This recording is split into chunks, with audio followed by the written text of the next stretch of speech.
Muy buenas noches, Iglesia Bíblica Bautista de Altos Pisos. Estamos gozosos una vez más de estar en la casa del Señor, avanzando en esta serie a través de la Biblia.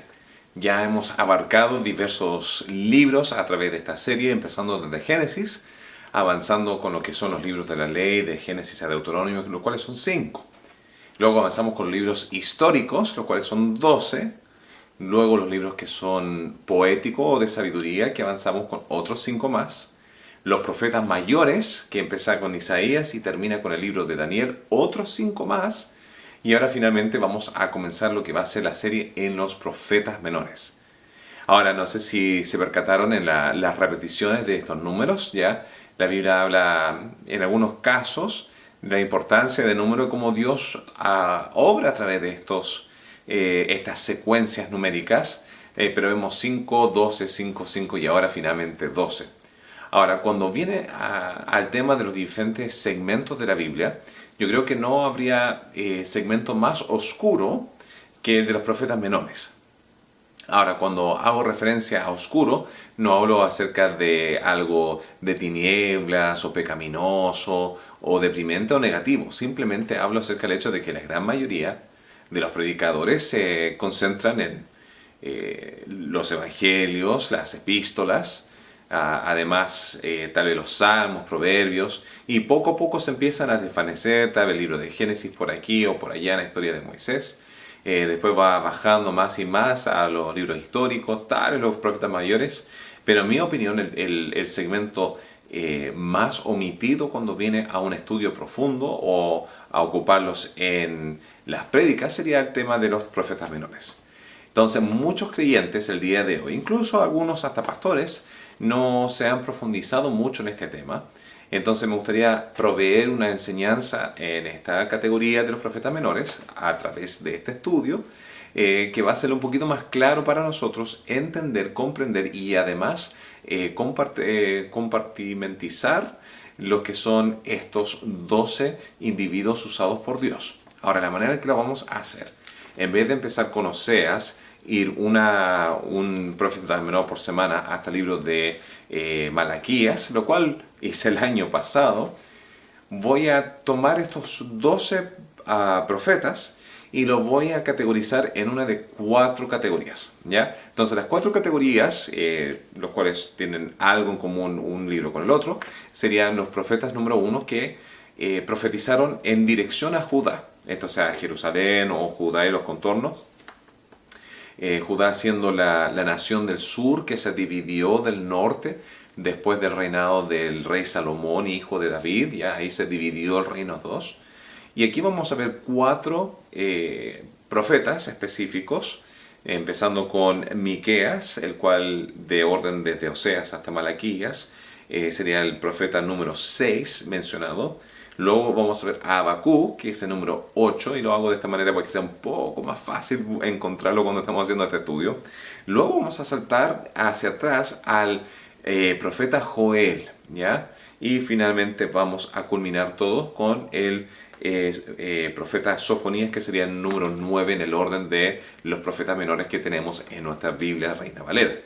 Ahora, las otras 3 categorías que vamos a estar viendo en las semanas subsiguientes van a ser número 1, los profetas que estaban profetizando hacia número 1 o número 2 en este caso, Israel. Y en el caso de Israel tenemos 2 profetas especiales, a Oseas y a Amós, los cuales tienen mucha similitud en su mensaje, en el tiempo en que están predicando y también el resultado que van a estar teniendo. La tercera categoría de profetas, entonces tenemos a Judá, tenemos a Israel. El tercero sería profetas que van directamente a naciones afuera del pueblo de Dios. Tenemos a Abdías yendo hacia Edom. Vamos a tener a Jonás y a Nahum, que van a estar yendo hacia Nínive, la cual es la capital de Asiria, ¿ya?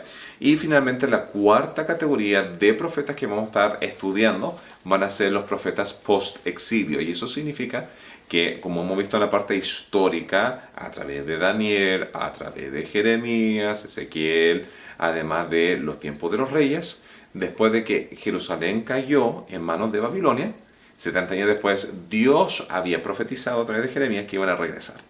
Y en ese retorno van a haber 3 profetas menores predominantes, lo cual van a ser Ageo, Zacarías y Malaquías. Ahora, la razón por la cual se llaman profetas menores no es porque sean menor en edad, ni tampoco menor en importancia, sino son profetas menores porque son escrituras más breves, más cortas, de menor cantidad numérica cuando viene a palabras. Entonces, a oposición de Isaías, Jeremías y también Ezequiel. Ahora, en Lamentaciones hemos vinculado a Jeremías y por eso está con los profetas mayores. Y Daniel es, bueno, Daniel. Bueno, entonces vamos a comenzar con el primer libro que vamos a estar abarcando el día de hoy, que va a ser el libro de Miqueas. Ahora, Miqueas se está escribiendo durante el tiempo de los reyes de Jotam hasta Ezequías. Ahora, si tuviéramos que tomar una línea histórico desde el primer rey hasta el último rey, empezando con David, el primer rey técnicamente de Judá o Jerusalén, avanzando el 13 de David en su hijo y el hijo de su hijo y el hijo del hijo y así sucesivamente, sería número 13 Jotam y después número 15 sería Ezequías. Y durante este tiempo va a estar escribiendo Miqueas. Y Miqueas va a ser contemporáneo, eso significa al mismo tiempo que Isaías. Entonces Isaías y Miqueas son profetas durante el mismo periodo histórico. Ahora, el tema central del libro de Miqueas va a ser la siguiente. Van a haber 4 ideas principales de este libro. Número 1, va a comenzar con un juicio hacia Israel, la nación en el norte, a través de Asiria. Y va a ocupar esto de cierto modo como ilustración, como enseñanza, para que Judá pueda aprender de ella. Luego va a avanzar con el juicio de las naciones, en lo cual se conoce como el Armagedón. Ahora, un pequeño paréntesis que vamos a estar estudiando más en Apocalipsis al final de toda esta serie, es que van a haber un periodo de 7 años de tribulación, lo cual vimos en el libro de Daniel. Esto va a comenzar con el rapto de la iglesia va a ser arrebatada, va a ser removida, el Espíritu Santo va a removerse y vamos a volver a un periodo donde Dios va a estar trabajando a través de Israel. Y durante estos 7 años van a haber grandes calamidades, persecuciones, gente que se va a estar convirtiendo, pero Dios va a estar obrando a través de un grupo de misioneros, evangelistas, apóstoles, discípulos, llamados los 144.000, que van a ser 12.000 judíos vírgenes de cada tribu, y son 12 tribus, entonces abarcan a 144.000. Al final de todo este periodo de evangelismo, opresión, ataque, el anticristo, la bestia, el 666 y todas las cosas que se mencionan en el libro de Apocalipsis, al final de todo, el anticristo con la bestia, a través del poder de Satanás, van a estar yendo a atacar a Jerusalén. Y en esa última batalla, Cristo va a volver en lo que se conoce la batalla de Armagedón. Y en esta última batalla Jesús va a venir, va a defender, en uno de los libros que vamos a estar viendo hoy día se va a mencionar el Valle de Josafat, el Valle de la Justicia de Jehová, que está al lado de lo que es el Monte de los Olivos, y va a finalmente traer esta gran victoria. Ahora, ese segundo punto de esta batalla de Armagedón en la cual estamos hablando, y eso se va a estar haciendo referencia acá en Miqueas, ya desde el capítulo 2, 3 y 4 se van a estar empezando a hacer referencia a ello.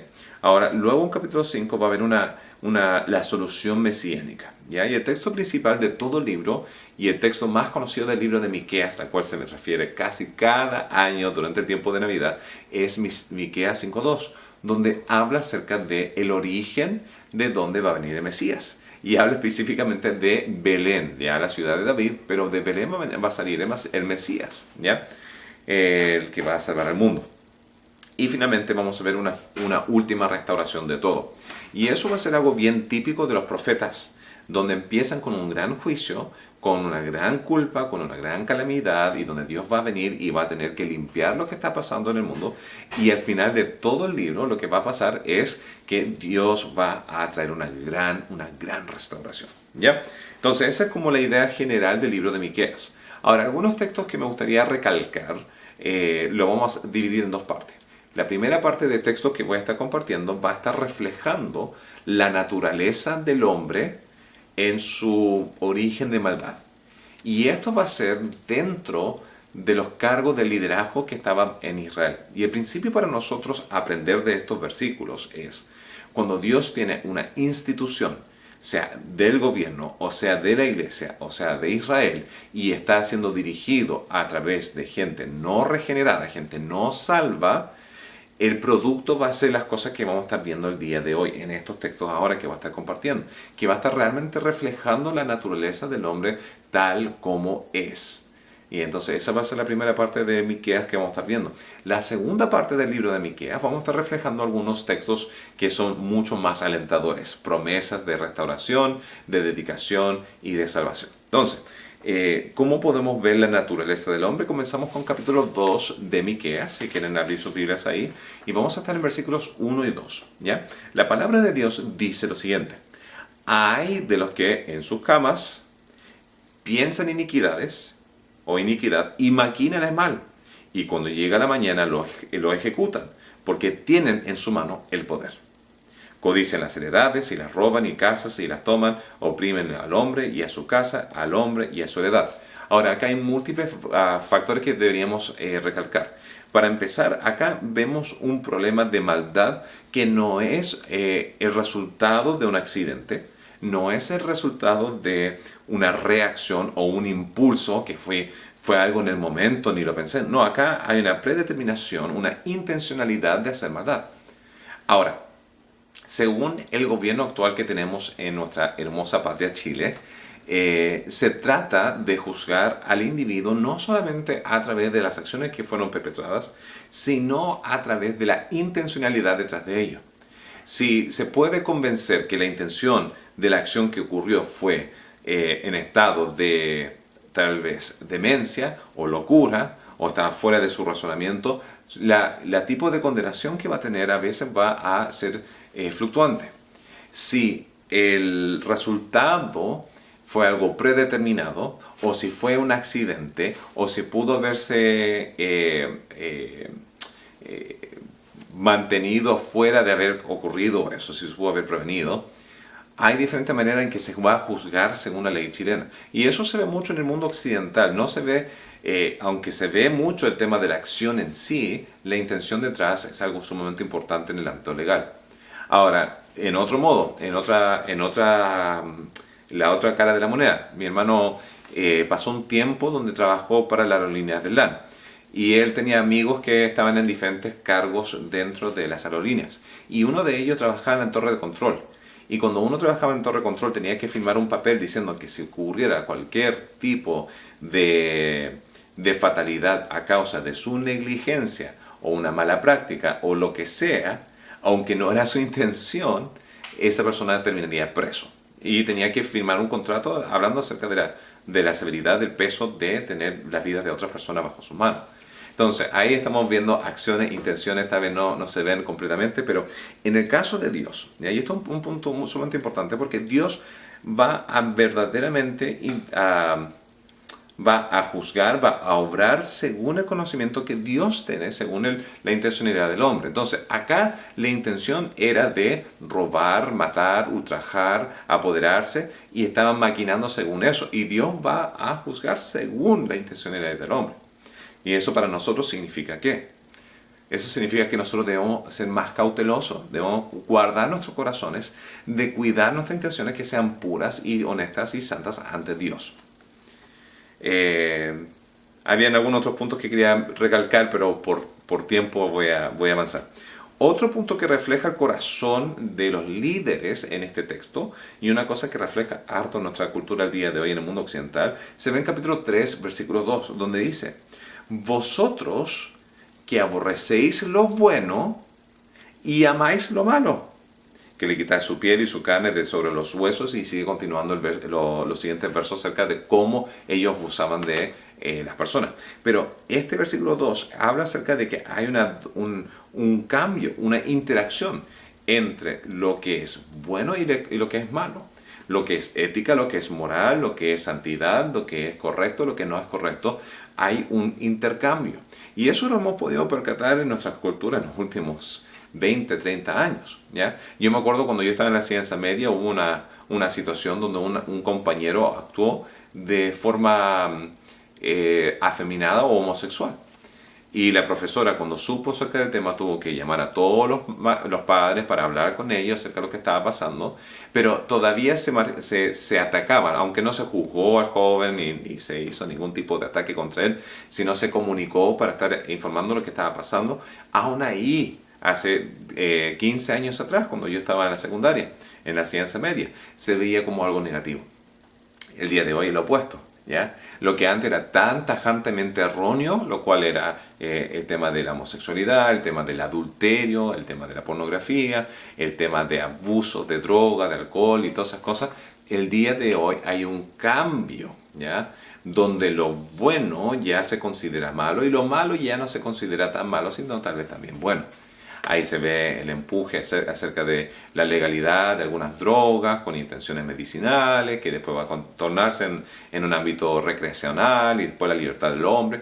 Pero lo que la gente no entiende es que cuando se legaliza la droga, cuando se legaliza la prostitución, cuando se legaliza todos estos tipos de pecados que la Biblia habla acerca de ellos, la consecuencia de ello es una distorsión, una destrucción de nuestra cultura.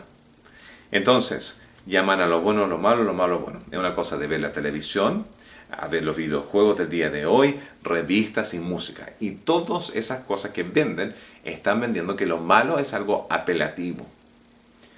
Bueno, continuando con capítulo 3, versículo 11. Ya vemos la tercera degradación, se podría decir, social de un mundo donde tenemos una institución de Dios siendo gobernado por gente no regenerada. Dice así en versículo 11, sus jefes juzgan por cohecho. ¿Y qué es cohecho? Cohecho es una corrupción donde uno se vende, ¿ya? Cohecho es cuando alguien me paga para hacer algún tipo de favor. Eso se llama corrupción. Y sus sacerdotes enseñan por precio, ¿ya? Lo que debía haber sido gratis, lo que debía haber sido entregado a través de la necesidad de cambiar la cultura, ahora están pagando para poder enseñar estas cosas. Y sus profetas, ¿ya? O para recibir dinero para enseñar estas cosas. Y sus profetas adivinan por dinero y se apoyan en Jehová diciendo, ¿no está Jehová entre nosotros? No vendrá mal sobre nosotros. Entonces acá vemos una dualidad donde estaban abusando del sistema, estaban robando de las personas, estaban tomando este cohecho y este dinero y esa usura y todo lo que se estaba mencionando acá. Y después decían, bueno, nosotros estamos de parte de Dios, entonces estamos santificados por Él. Sería bien similar a muchos de los abusos que se ocurrió a través de la historia de la iglesia, predominantemente en el ámbito de la iglesia católica romana, donde se justificaba la venta de indulgencias, se justificaba casos de pedofilia, se justifican todo un sinfín de cosas que la Biblia habla en contra, pero dicen, no, tenemos el favor de Dios, tenemos el apoyo de Dios, no nos va a venir nada porque Dios está con nosotros. Ahora, acá después se va a recalcar que no, Dios no se ajusta al modelo del sistema humano, sino el modelo del sistema humano debe honrar a Dios. De nuevo, Dios enseña, yo honraré a los que me honran y voy a desechar a los que me desechan, en pocas palabras. ¿Ya? Esto nos lleva al segundo punto. La gran totalidad de maldad de esta nación se ve reflejada después terminando el capítulo 7, donde el versículo 2 dice, y faltó la misericordia. Y después de eso, en versículo 6, como colmo, ¿ya? Y como colmo, acá ya donde se arrasa, se termina con la base de la cultura que es, o de la sociedad, lo cual es la familia. Y mira, esto es algo importante porque Jesús hizo referencia a este versículo en versículo 6. Porque dice, porque el hijo deshonra al padre y la hija se levanta contra la madre y la nuera contra su suegra. Y los enemigos del hombre son los de su casa. ¿Ya? Ahora, aquí hay un patrón interesante que son los jóvenes atacando a los ancianos. Y ese es el producto realmente de tener un gobierno corrupto, donde los jóvenes ya van a empezar a rebelarse. Y eso lo hemos visto en nuestro sistema académico universitario, donde constantemente vemos estas protestas y estos ataques y estas peleas. Lo vemos a través del sistema de la televisión, ¿ya? Cuando yo era pequeño, salió el programa de televisión Los Simpsons, y yo sé que más de uno acá ha visto Los Simpsons, o algunos de ustedes todavía están viendo Los Simpsons, ¿ya? Y eso voy a dejar que el Espíritu Santo pueda traer convicción sobre sus corazones. Pero ¿a qué se refiere o qué refleja realmente Los Simpsons? ¿Ya?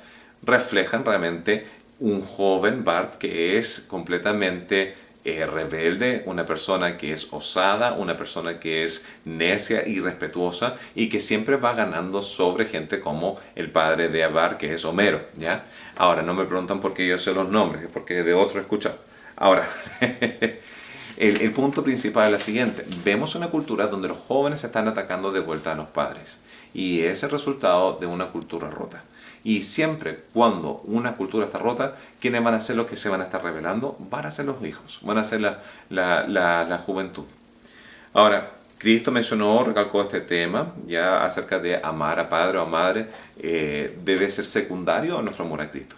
El amar a hermano o hermana o esposa o esposo o lo que sea en este mundo debe ser secundario porque realmente nuestra relación con Dios es tan primordial que toda relación viene a ser secundaria. Ahora, eso no significa que una iglesia como nosotros o otra iglesia afuera deberían estar empujando el que nosotros estemos rechazando a gente familiar. Sino lo que va a estar pasando y lo que estaba enseñando Jesús es porque vamos a tener un cambio tan grande que nuestros familiares van a producir un rechazo sobre nosotros. ¿Ya? Eso nos está diciendo que ya hay algunas sectas afuera que tratan de excluir y segregar dentro de esta burbuja y tenemos completo control sobre ti. Y eso no es lo que nosotros creemos, ni practicamos, ni pensamos. Sino lo contrario, sino nuestra influencia de Dios debe ser tan grande que debemos estar tratando de apelar y a ganar a personas de afuera y especialmente a nuestros familiares. Ahora, esos son un recalco, se podría decir, del tema de su ministerio. Es indispensable tener estos recordatorios de la importancia de lo que es ser regenerado, sino estas tendencias de la ausencia de misericordia, división familiar, corrupción y un sinfín de otras barbaridades van a estar floreciendo. Ahora, estos son los textos ahora un poquito más positivos del libro de Miqueas, para no ser solamente negativo.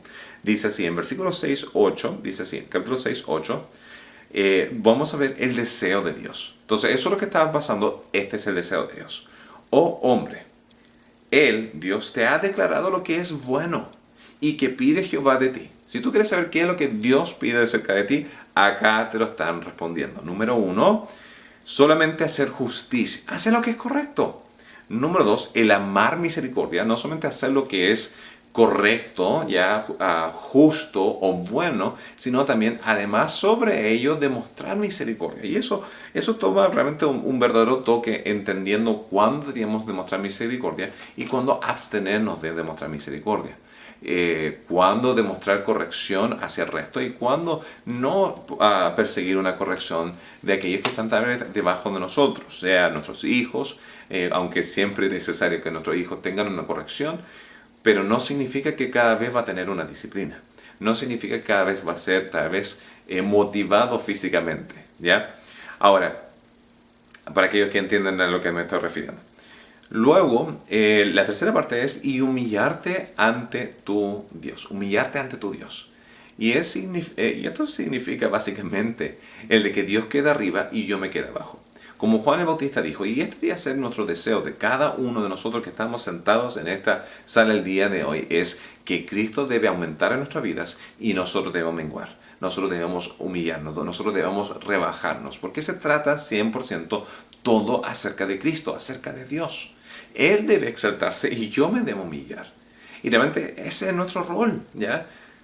Algunos de los que están escuchando ahora pueden encontrar eso chocante, molesto, frustrante, pero muchas veces ese es el resultado de tener una arrogancia, una dureza de corazón donde nosotros queremos ser Dios y no tenemos la tendencia de solamente soltar y agradecer la grandeza, la bondad, la misericordia y la cercanía que es Dios en nuestra vida. Entonces, ese es el deseo de Dios. El segundo texto que me gustaría compartir se encuentra en capítulo 4, versículos 4 y 5. ¿Ya? Este es el segundo verso que habla acerca de aliento.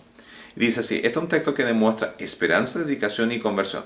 Dice así, y se sentará cada uno debajo de su vid y debajo de su higuera, hablando que va a tener su terreno de vuelta, va a tener la herencia que Dios le había prometido, va a tener su lugar como corresponde. Durante toda esta calamidad Dios va a restaurar eso.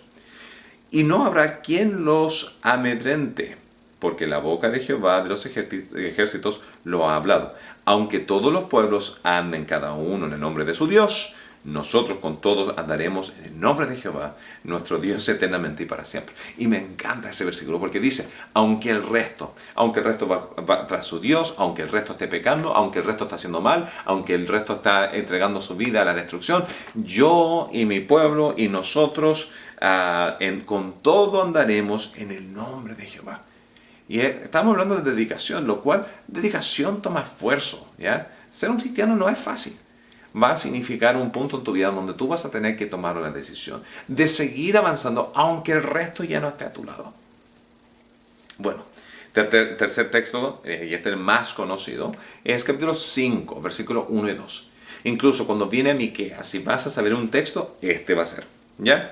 Dice así, rodéate ahora de muros, hija de guerreros, nos han sitiado, con vara herirán en la mejilla al juez de Israel, ¿ya? Y esa última parte de ese verso está hablando acerca de el Mesías. Al Mesías le dieron de bofetada en el rostro, ¿ya? Era profético, era un ataque, ¿ya? Y acá está hablando de esta oposición y de esta guerra. Ahora, versículo 2 nos va a entregar una pista, un detalle de saber cómo reconocer al Mesías, dentro de muchas otras pistas que conocemos como profecías.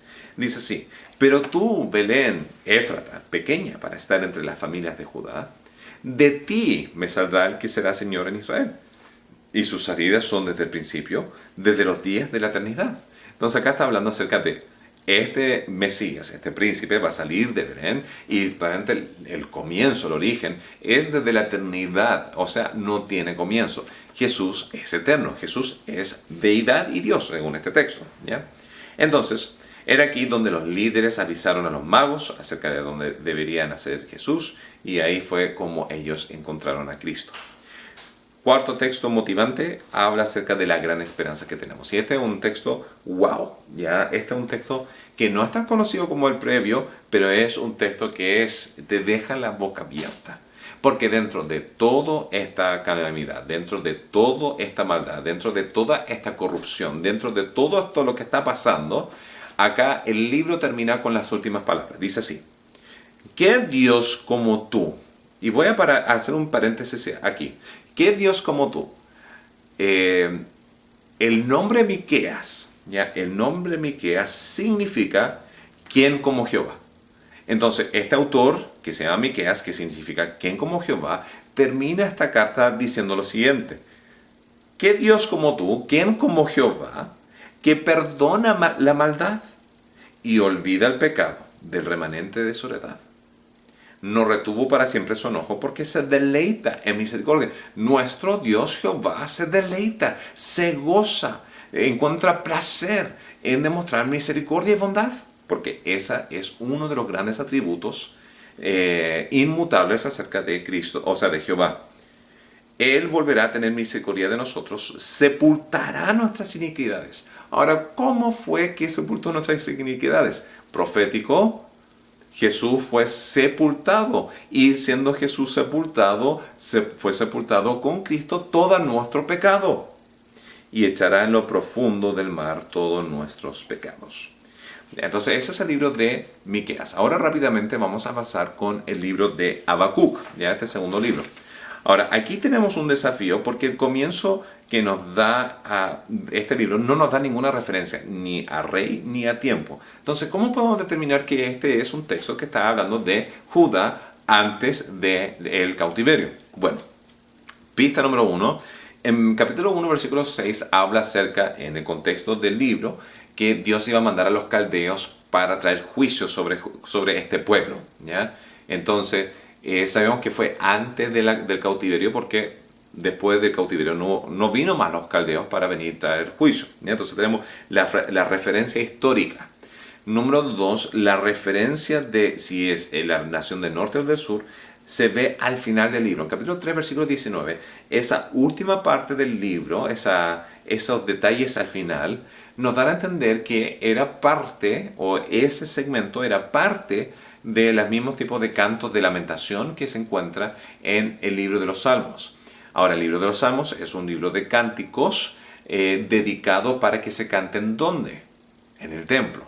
Entonces, si esta parte de Habacuc era diseñado para cantarse en el templo antes de la caída de la destrucción del templo, entonces podemos deducir que porque el templo está en Jerusalén, está hablando de la nación del sur. Ya es una pequeña, le hice la tarea para poder promover este punto. Entonces, este libro, ahora, a diferencia de Miqueas, que tenía 7 capítulos, solamente tiene 3, ¿ya? No obstante, aunque tenga 3, es bastante profundo. Ahora, el nombre de Habacuc significa abrazo. Y nos da a entender el significado del mensaje, que es el consuelo, un gran consuelo. Porque acá vamos a estar viendo cómo la idea principal del mensaje previo era Dios hablar a través de Miqueas al pueblo judío. Ahora es Habacuc que se está tornando contra Dios, o sea, hacia Dios, para hablar acerca de la maldad de Jerusalén o de Judá, y Dios viene y regresa y le responde. Entonces acá, en vez de Jerusalén y Judá siendo receptor de mensaje, el mismo profeta es el receptor de mensaje, y es una interacción. Y el punto principal es la siguiente: Dios, siendo perfecto y puro y que no te complaces en maldad, ¿por qué te demoras o por qué existe tanta maldad sin ser juzgado? Y esa era la pregunta original que hizo Habacuc. Entonces, para desarrollar el tema, lo que vemos acá son 2 preguntas y 2 respuestas. La primera pregunta vemos en capítulo 1, versículo 2, que dice ¿hasta cuándo? Y eso podemos nosotros sentirnos algo identificado, porque muchas veces nos podemos sentir frustrados y decir: Dios, ¿hasta cuándo? ¿Hasta cuándo voy a tener que pasar por esta prueba? ¿Hasta cuándo voy a tener que pasar por esta tentación? ¿Hasta cuándo me va a tener que estar yendo mal? ¿Hasta cuándo voy a tener que soportar a tal hermano? ¿Hasta cuándo voy a tener que soportar a tal pastor? ¿Ya? Oye, ese pastor, hoy no, ni lo puedo aguantar, menos mal que está lejos, ¿ya? Entonces, ese ¿hasta cuándo? Era la pregunta que estaba haciendo Habacuc. ¿Hasta cuándo esta maldad va a estar acá y Dios no va a hacer nada acerca de ello? Entonces Dios misericordiosamente le responde de una manera sumamente abrupta y le dice: sí voy a contestar y sí voy a lidiar con el problema, y lo voy a hacer en versículos 5 y 6 de una manera que ni siquiera, aunque te contara, me van a creer.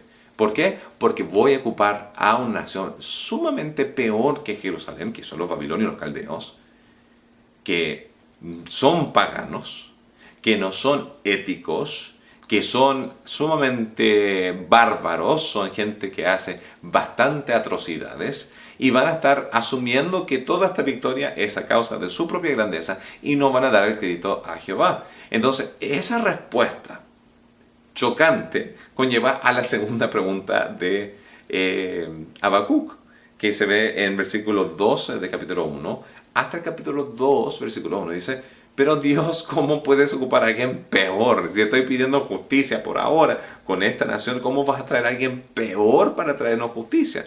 Y empieza a recalcar y a mencionar en qué manera ellos eran peores. Ahora, Jehová va a contestar de una segunda vez de la siguiente manera. Dice: aunque se demore ahora y aunque se sienta como no va a venir, sí va a llegar.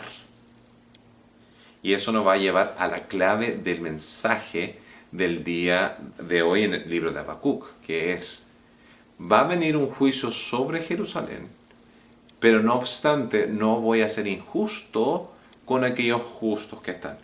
Y eso nos lleva al versículo lema o clave del libro de Habacuc, el cual es 2:4. He aquí que aquel cuya alma no es recta se enorgullece. Está hablando de Jerusalén, está hablando de Babilonia, se está hablando de todos los soberbios, ¿ya? El alma que no es recta. Esta es la evidencia del alma que no es recta, es una persona soberbia.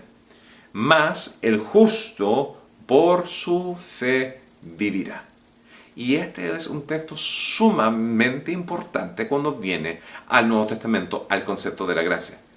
Va a ser mencionado en el libro de Romanos, va a ser mencionado en el libro de Hebreos, va a estar siendo una referencia importante que la fe va a ser un instrumento útil, indispensable para la salvación de aquella persona que es justa. Entonces, ¿cómo se ve esto reflejado? ¿Ya? Aunque venga el juicio a la nación de Jerusalén, el justo, porque tiene fe en Dios, vivirá, porque Dios lo rescatará del enemigo. De la misma manera con Israel en el Nuevo Testamento. Aunque la nación de Israel fue juzgada y destruida, aquellos quienes tuvieron fe en Jesús recibieron su vida. Entonces, el justo por su fe vivirá. Habacuc, ¿ya? Ahora, luego el texto justo después de eso empieza a recalcar y a hacer mención de cómo Dios observa la maldad de esta persona. Él dice así, hay juicio, hay de los que roban, capítulo 2, versículo 6. Capítulo 2, versículo 9, hay de las injustas ganancias. Versículo 12, hay del que edifica la ciudad sobre sangre o sanguinaria. Y esto podría ser a través de corrupción, matando a gente inocente, como podría ser a través de la esclavitud que estaba ocurriendo a través de gente que tenía deuda y esta gente se estaba enriqueciendo. Hay de los que se embriagan para ver al resto desnudarse. Ahora, esto podría ser una de dos cosas. Podría ser algo como referencia a lo que ha pasado, por ejemplo, en el sur de Chile o en países latinoamericanos, donde como los españoles sabían que había una tendencia alcohólica dentro de algunos de los personajes de las tribus y de las naciones nativoamericanas, vendían sus terrenos por alcohol. Entonces, le daban placer para poder robarles. Esa es una de las interpretaciones que se podrían ver acá según esa desnudez. Otros podrían decir simplemente querían embriagarlos para poder abusarse de ellos. Lo cual, sea lo que sea, el entregar algo sabiendo que va a ser una debilidad para destruirlo, ya Dios lo está observando y Dios lo va a estar juzgando. Capítulo 2, versículo 19, después habla acerca del quinto ay, donde es un ay hacia la idolatría y el paganismo. Entonces, el resultado de todo ese juicio, Habacuc está escuchando, y el justo va a vivir. Yo voy a vivir porque yo tengo mi confianza en Dios y estoy esperando y estoy trabajando y me estoy asegurando de poner mi confianza en Él. Entonces va a llegar el juicio porque Dios está observando y yo voy a ser rescatado. Entonces ahí empieza el capítulo 3, un salmo hermoso que habla acerca de ir de una gran duda a una gran fe. Versículo 2 del capítulo 3 dice, aviva tu obra, oh Dios. ¿Ya? Esta es su oración, Señor, por favor, hazlo ahora. Aviva aquella obra ahora. Y esa debe ser nuestra oración el día de hoy. Señor, aviva la obra en los pisos. Aviva la obra en nuestra iglesia. Aviva la obra en nuestro matrimonio, en nuestra familia. Avívala, Dios, porque solamente Dios, la fuente de verdad, va a poder traer aquella vida. Y el libro termina con uno de los cánticos que tenemos en nuestra iglesia que dice así. Aunque la higuera, versículos 17 y 18, aunque la higuera no florezca, ni las vides haya fruto, aunque falte el producto del olivo y los labrados no den mantenimiento, y las ovejas sean quitadas de la majada, y no haya vacas en los corrales. Con todo yo me qué. Con todo yo me qué. ¿Ya? Con todo yo me alegraré en Jehová y me gozaré en Dios de mi salvación. ¿Por qué? Porque aunque todo esté yendo mal, yo sé que Dios está observando y yo sé que Dios es justo. Entonces, ese es el recordatorio para nosotros, que aunque todo esté yendo mal en nuestros trabajos, en la economía, en nuestra salud, en la población, en nuestra ciudad, en nuestros alrededores, con los vecinos, con los países al extranjero, aunque todo vaya mal y no venga el producto y venga el juicio, todas esas cosas, yo puedo alegrarme. ¿Por qué? Porque tengo fe en el Dios de mi salvación. Eso nos lleva a el libro de Joel. ¿Ya? Entonces hemos visto a Miqueas, ya hemos visto a Habacuc. Ahora vamos a avanzar con el libro de Joel. El tiempo de este Joel no lo dice, pero sabemos que está hablando de Jerusalén, porque en capítulo 2, versículo 1 dice, tocad trompeta en Sión, que es el monte de Jerusalén. Ahora, algunos ya atribuyen a Joel en el tiempo post-exilio, ¿ya? Yo lo considero más preexiliano, ¿ya? Antes del exilio. Ahora, acá vemos 3 capítulos y la idea principal es la siguiente. Capítulo 1, versículo 4. Dice que hay 4 insectos que vienen. Ya, la oruga, el saltón, aquí y allá, la langosta termina. Y cada bicho va a venir, cada plaga va a venir y va a arrasar. Y el próximo va a venir, va a arrasar lo que quedó. Y el otro va a arrasar de lo que quedó. Y así sucesivamente la langosta va a terminar con todo. Ahora, esa referencia se hace a los ejércitos de Dios. Ahora, podría ser tanto como una plaga verdadera que llegó justo en ese año, que arrasó con todo, o ya hay elementos proféticos similares, y lo veo esto en el tema similar, con el libro de Daniel, donde en 2 ocasiones diferentes, en la estatua de Nabucodonosor y también en la visión que tuvo Daniel de los 4 diferentes series, bestias, ¿ya? Cada uno de estas fieras eran una nación diferente, empezando con Babilonia, los griegos, los medos y finalmente Roma. y de la misma manera yo podría interpretarlo de esa manera. No voy a ser dogmático, no voy a pelear y matar a nadie por ello, teológicamente, pero es una observación interesante. Luego tenemos numerosas motivaciones que da Joel para regresar a Dios. En capítulo 1, versículo 5 dice, despertad borrachos, ¿ya? Están todos embriagados. O sea, en los textos de los profetas se menciona muchas veces la embriaguez que Dios ha traído a través de la sangre de los muertos alrededor. Entonces están aturdidos, no pueden percatarse de lo que ha pasado. Puede ser tanto eso como puede ser como están ebrios y no se percatan de las cosas que están pasando alrededor. Despierten y observen, ¿ya? Versículo 14 dice, proclamad ayuno. Y está diciendo, oye, chiquillos, levantémonos, volvamos, tengamos ayuno, tal vez que encontremos el favor de Dios a través de esto. Capítulo 2, versículo 1 y 2 es, tocad trompeta, porque día grande de tinieblas viene. Alértense.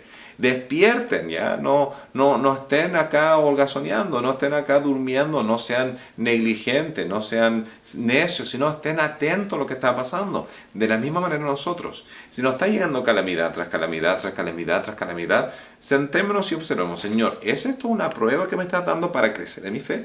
¿O hay áreas en mi vida que realmente tengo que lidiar, que no he estado lidiando y me está recalcando a través de estas diferentes disciplinas? Y finalmente, capítulo 2, versículo 14 al 15, termina diciendo conviértense. Conviértense de corazón, cambien. Entonces, todo esto es un llamado para regresar. Estén atentos, estén despiertos, cambien. Ahora, después de esta invitación a conversión, llegamos a una parte hermosísima en el libro. Un elemento profético, pero sumamente lleno y rico. Realmente sumamente rico en elementos proféticos. Me encanta este texto en esta área del libro de Joel, ¿ya? Entonces, capítulo 2, versículo 21, dice así. Tierra, no temas, alégrate y gózate, porque Jehová hará grandes cosas. Y acá está abriendo una pauta. Ya, vino el juicio, se arrasó con todo, vino estas 4 naciones que comieron todo y ahora dice, ahora despierten, ahora abran los ojos, ahora ayunad, porque Dios hará una grande cosa. Ahora, de la misma manera, Dios está haciendo grandes cosas en la vida de nosotros el día de hoy. Dios está haciendo grandes cosas en nuestra iglesia el día de hoy. Dios está haciendo cosas grandes alrededor del mundo. Entonces, acá podemos ya empezar a crear o a crecer en una expectativa de gozo anticipado, de querer participar en aquella obra que Dios está haciendo que es grande. Versículo 23 dice así, vosotros también, hijos de Sión, ya dirigió a los judíos, alegraos y gozaos en Jehová vuestro Dios, porque os ha dado la primera lluvia a su tiempo y hará descender sobre vosotros lluvia temprana y tardía como al principio. Y acá está hablando que dentro de todo lo que quedó sin fruto, ahora Dios está trayendo la lluvia. Y Dios va a estar trayendo fruto. Versículo 25 dice, y os restituiré los años que comió la oruga, el saltón, el revoltón y la langosta, mi gran ejército que envié contra vosotros. Ahora estamos viendo una reversa. De todo lo que había caído, ahora estamos viendo una reversa, donde Dios está reverdeciendo, está reproduciendo, está reavivando, ¿ya? Y de nuevo, todo profético, de las 4 naciones hasta llegar al Mesías. Versículo 26 dice así, comeréis hasta saciaros y hablaréis en el nombre de Jehová vuestro Dios, el cual hizo maravillas con vosotros y nunca más será mi pueblo avergonzado. Y después de esto, ¿ya? Después de esta obra de traer vida, no, dice así, derramaré mi espíritu sobre toda carne. Y profetizarán vuestros hijos y vuestras hijas, vuestros ancianos soñarán sueños y vuestros jóvenes verán visiones. Y este es el texto que ocupa Pedro en el día de Pentecostés. Dios está trayendo visiones y profecías y todas estas manifestaciones para declarar qué cosa, para establecer qué cosa, la restauración de fruto. Lo que se había muerto a través de todo este ejército ahora va a estar produciendo frutos. Y también sobre los siervos y sobre las siervas derramaré mi espíritu en aquellos días.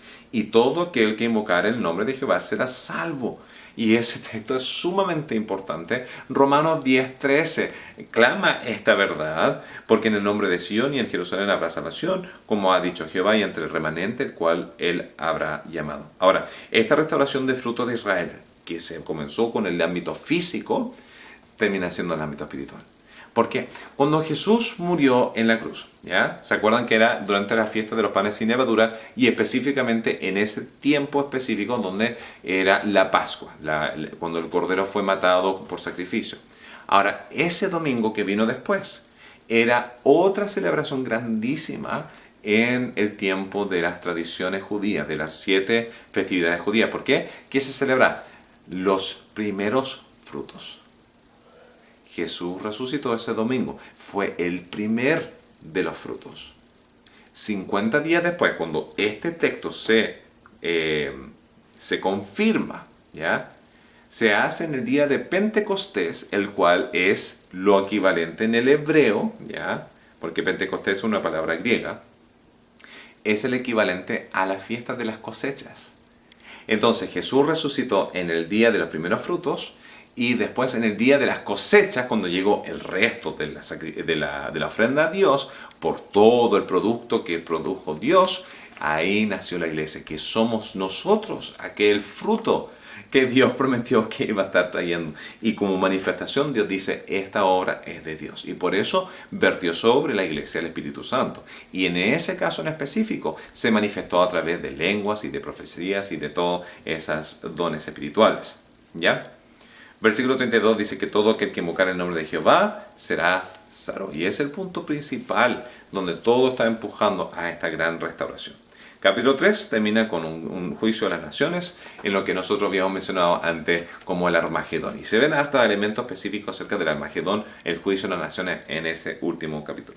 Bueno, terminando rápidamente con el último de los 4 libros que íbamos a ver el día de hoy, terminamos con Sofonías.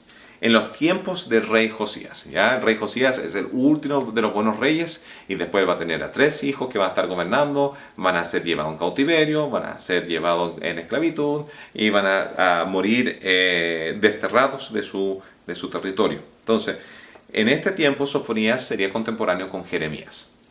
Son 3 capítulos bien cortos, pero acá vemos una idea interesante. La idea principal de este libro es: todo comienza con Dios furioso y después termina el libro con Dios gozoso. Y el proceso de punto A a punto B es lo que se trata el libro de Sofonías. ¿Cómo empezamos con Dios furioso? En versículo Dios dice que Dios destruirá completamente cada cosa sobre la faz de la tierra, dice Jehová, ¿ya? Lo estoy parafraseando. Pero dice que Dios va a arrasar, va a destruir con todo, porque viene la ira de Dios, que es el juicio, ¿ya? El juicio de Dios va a venir, Dios está molesto, ¿ya? La razón de la molestia de Dios es porque en versículo 5 el pueblo judío estaba tanto arrodillándose bajo las estrellas, el ejército de las estrellas, a dioses paganos, como a Milcom, que es el equivalente a Moloch, tanto haciendo eso con los paganos que también estaba prometiendo o haciendo juramento bajo Jehová. Versículo 12 dice: Dios juzga además la arrogancia de ellos al decir que Dios no hará ni bien y no hará mal. Entonces podemos ir con este pagano y con Dios, y no nos importa porque Dios no hará ni bien ni hará mal, según este grupo de personas. Y dice en versículo 10 que en versículo 18, cuando venga el día del juicio, el día de la ira, ni su oro ni su plata podrá rescatarlos de aquel día de la ira. Entonces Sofonías lo amonesta a meditar y considerar aquella condición. Capítulo 2, versículo 1 al 3, lo pueden leer en su tiempo aparte. Habla acerca de meditar en estas cosas. Reconozcan, reconsideren, piensen en lo que está pasando. Luego, versículo 17 del capítulo 3, ya para terminar este gran libro, ya por asunto de tiempo, dice: Dios hará una obra para restaurar después de corregir y limpiar la nación, y el producto final será esta: Jehová está en medio de ti, poderoso. Es Jehová. Él salvará. Se gozará sobre ti con alegría, callará de amor, se regocijará sobre ti con cánticos. Pero para llegar a ese punto donde Él está gozoso con su mundo, con su pueblo, con aquella obra que Él está haciendo, Él tiene que pasar por este proceso que llamamos purificación, que llamamos santificación, que llamamos justificación.